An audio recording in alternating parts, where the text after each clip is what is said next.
Some other information for you. When you insert a headset into the bada wave device, no event is actually triggered in your application. So it's up to you to ensure that the path or you manage the inclusion of the headset automatically. The platform will reroute the audio directly to any inserted headset.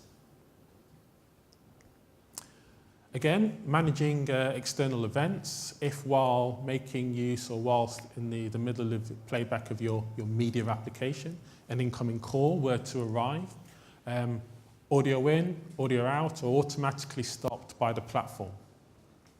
Again, when your application comes back to the fore, when your on foreground method is called, it is for you to resume all the necessary activity.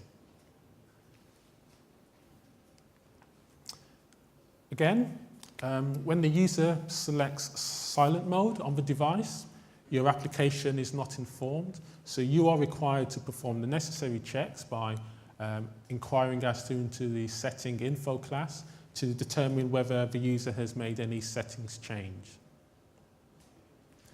Side volume.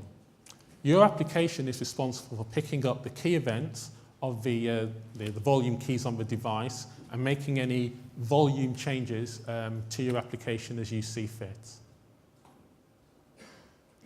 Again, just a recap on foreground and background. The player does consume a lot of power. So, if you do go to the foreground, please stop the player from continuing and, resume it when you return back to the foreground.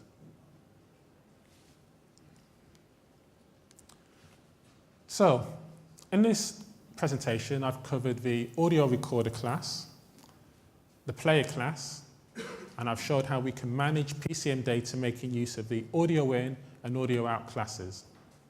We've seen how we can read a .wav file and how we can perform simple mixing on the data contained from such files.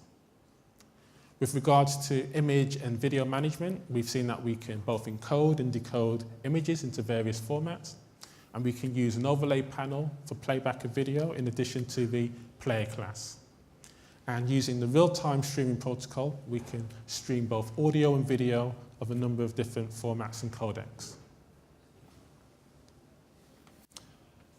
If you wish to look into this more, there's a tutorial which is found in the installation folder, the tutorials folder of the bada SDK installation, which gives more details.